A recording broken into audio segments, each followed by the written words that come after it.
Assalamu alaikum wa rahmatullahi wa barakatuh. We were talking about the points that every single woman needs to know about male psychology, about how and what her husband wants in a relationship. Point number 1 was respect.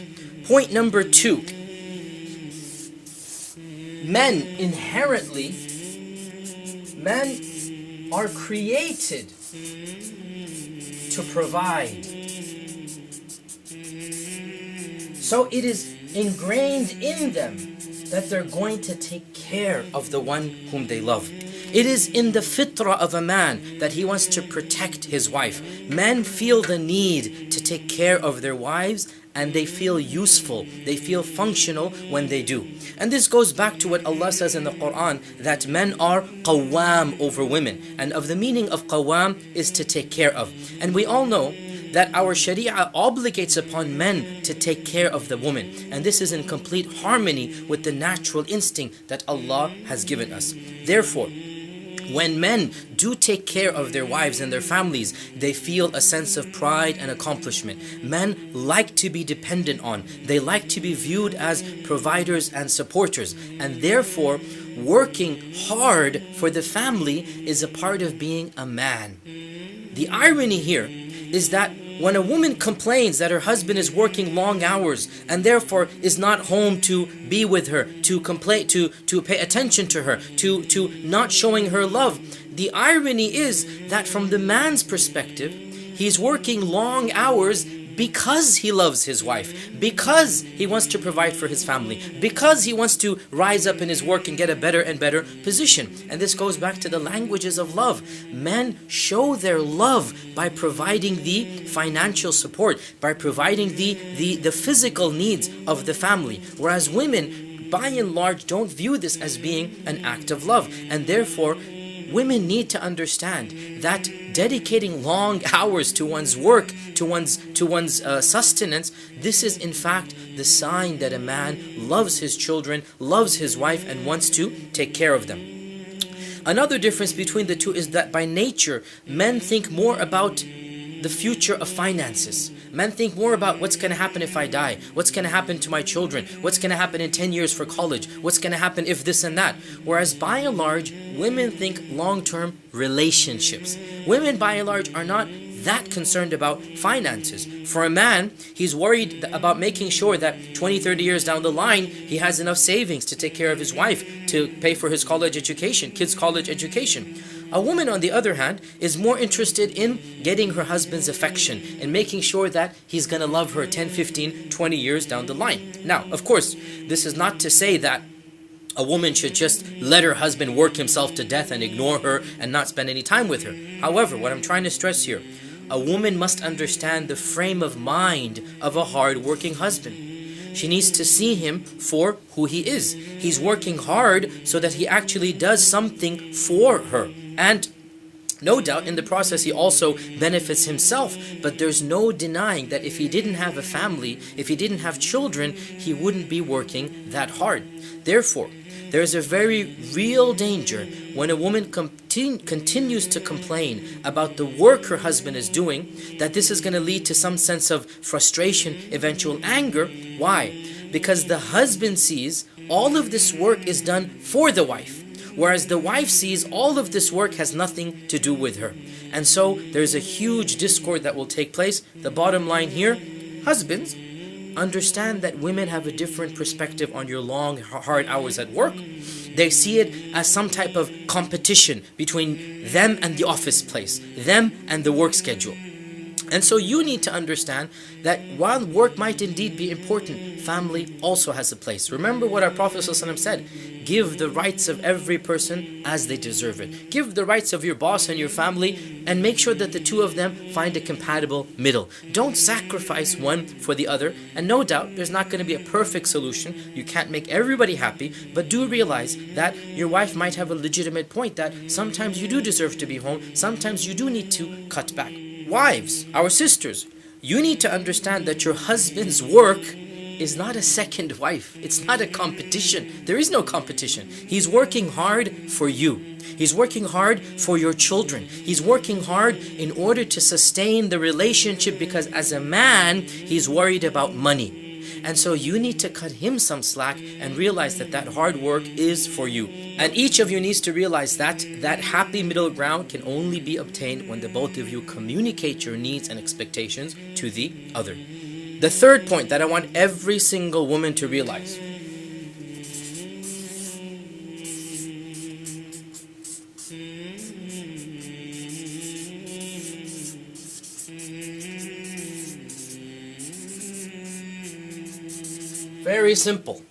Very simple point. Sex empowers men. Men feel powerful when they're given sexual attention. It's no secret that men are sexual creatures. Everybody knows that. Even in this course, we've been stressing this point over and over again. The number one complaint that husbands have across the globe is that their wives don't give them enough sex. And this is regardless of religion, race, ethnicity, culture. What women fail to realize most of the time is that sex is not just a biological need. Of course, it is a biological need. Women fail to realize that men's need for sex isn't just like need for food or water or sleep. They don't understand that if a husband doesn't get sex, why he gets so cranky. What's the big deal about it? The point is that sex is the key to unlocking a man's emotion. When a man is shown sexual attention, it makes him feel like a man. It makes up for any other faults that a woman might have. And when a woman does not give a man sex, every fault of hers, even imaginary faults, will be discovered by the man. Sex makes a man feel loved and allows him to love back in return. If a man is given his sexual needs, the husband feels as if he's ready to take on the world. To be a man means that the masculinity in a husband is manifested within his married life. Let me put this very bluntly. If his wife showers him with sexual attention and gives him great sex, this makes him feel like a full man. He gets an extra powerful energy boost. And with this energy boost, he feels that he can conquer the world. He feels that the sense of joy and satisfaction is so powerful that he can sweep away many other worries of life, many other distresses, many other work-related, society-related, and so on. Conversely, if a wife rejects her husband, if a wife does not allow a man to be a man with her, well then how is he going to be a man for the rest of the world? A wife's rejection of her husband is one of the most demoralizing factors that a man can possibly face. And it is for this reason that it is absolutely forbidden in our Sharia for a woman to say no to her husband's advances. Saying no is not just a refusal to be a wife, it's a refusal of him to be a man. Saying no is the ultimate height of disrespect, that you're denying him the very essence of his manhood.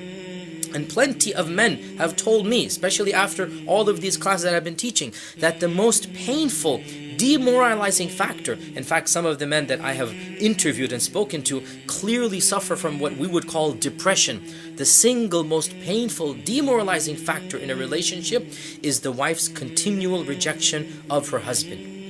Women, in contrast, seem not to realize what a great crisis this causes in their husband's life. Why? Because a man by nature bottles up his personal problems and issues. A man by nature doesn't speak about those emotional problems. And therefore, a wife many times is clueless about why their relationship seems to be going down the drain. There was one case that I was involved with that the wife was shocked that out of nowhere her husband divorced her. Why? Because this is exactly the reason that happened. Because she was reading a novel that he didn't like her to read, a fictional novel that he saw the book and he says, and just one small thing led to another. Anger came, and the next thing you know, she was divorced. And the couple called me up and the wife was all confused. I don't understand, this came out of the blue. And then when I spoke to the husband privately, the first question, point blank, I asked him, how is your sexual relationship with your wife? And the husband just froze, because he was not expecting this question. The husband just froze, began to fluster, and then he almost broke down in tears, and he confided with me that it was the source of the greatest tension, that it was because of that sexual frustration and tension that he was finding things to get irritated about. 90% of the time, when the husband is constantly picking on the wife, it's because of a sexual frustration. And I have been told by dozens of husbands that if there's a good connection in sex, every other fault of the wife is ignored. Bad food, late laundry, dirty house, everything is ignored. Conversely, if the sex is not good, then every fault of the wife becomes 10 or 100 times bigger than it actually is. In fact, faults will be invented when they don't actually exist. Therefore, sisters, realize that men's need for sex isn't just a biological need, it's a psychological need. And never in any circumstance, and this we believe as Muslims, but wallahi, even if you're not a Muslim, this is what modern psychologists are saying, that women should never refuse the advances of their husband, because saying no to your husband is to tell him point blank, you're not a man for me. You're not worthy of being a man for me. And if he can't be a man for you, how can he be a man for the rest of the world? We'll take our next break here and then come back and finish up what are the main points that a woman needs to know about a man.